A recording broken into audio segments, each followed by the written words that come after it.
Welcome to 11 Recaps. Before we start, make sure you like this video and subscribe to our channel. Your support helps me keep creating content that entertain you. So, can I count on your support?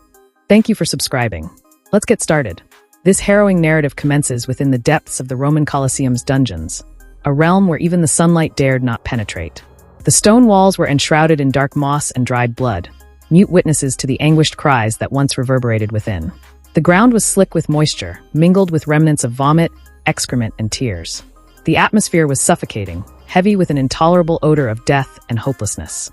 Rusty shackles dangled from the walls, some still clinging to remnants of human flesh, while the sound of chains scraping against the floor served as a grim reminder to the living that escape was an illusion. Sodi had just arrived in this infernal place after enduring a harrowing journey of months in chains, during which more than half of the women like her, forcibly taken from their homes and families, perished along the way. Yet, Sodi had managed to endure. Now, she found herself bound and filled with dread, devoid of any hope of returning to her former life. Before her stood Drusa, a Thracian woman with cropped hair and fresh scars, nervously weaving a frayed rope. "I was once a baker," Drusa murmured, her voice barely above a whisper, "until the Romans razed my village for failing to pay tribute. My father attempted to resist. They crucified him before the eyes of all." Sodi nodded in silence, allowing Drusa's words to intertwine with the echoes of her own recollections. She could vividly recall the market in her Berber village, alive with laughter and vibrant hues. But then came that fateful red dawn, when Roman legions surged from the dunes like a tide of iron and blood. Smoke suffocated the sky. Laughter was extinguished by screams, and the women were shackled and taken away as the men fell to the sword. Months of relentless marching under the whip, with countless lives lost along the way. Finally, they arrived in Rome, where they awaited their grim fate, to kill or be killed in the Colosseum. The distant roar of the crowd began to seep through the stone walls, a cruel reminder of the horrors that awaited them. Sodi momentarily closed her eyes, attempting to hold onto the memories of her homeland.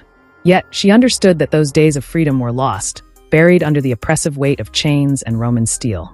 Subsequently, the prisoners, including Sodi, were escorted to a small outdoor training arena within the Colosseum complex. This rectangular area was enclosed by stone walls, with the relentless sun beating down upon them. The women stood in a line, shackled and weary, devoid of any compassion. Before them loomed a formidable Roman trainer, known as the Lanista. He was an imposing figure, muscular and scarred, with a cold, calculating demeanor.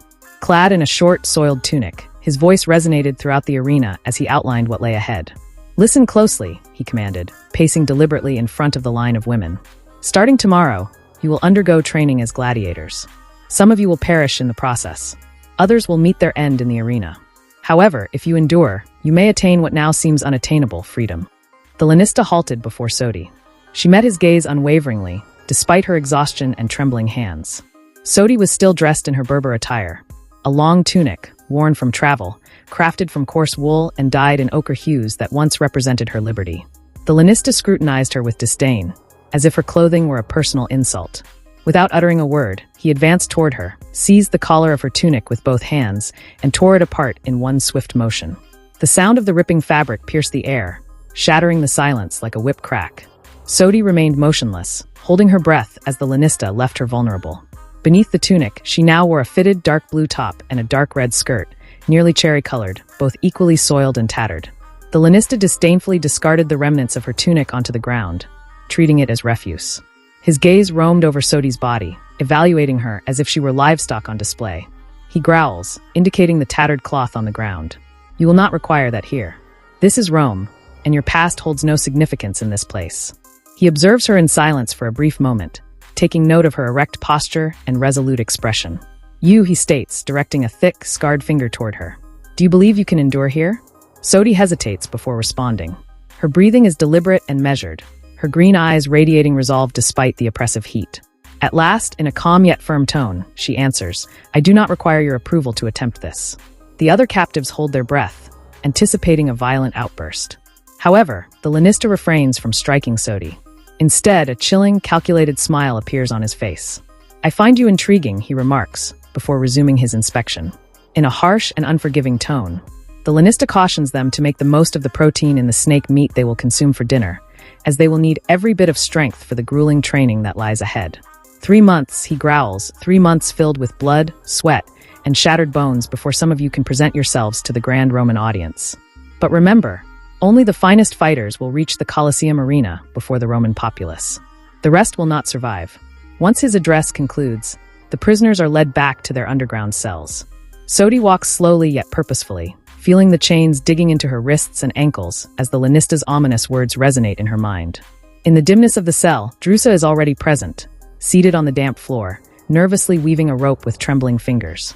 Her breathing is shallow, as if she is trying to suppress a panic that threatens to engulf her.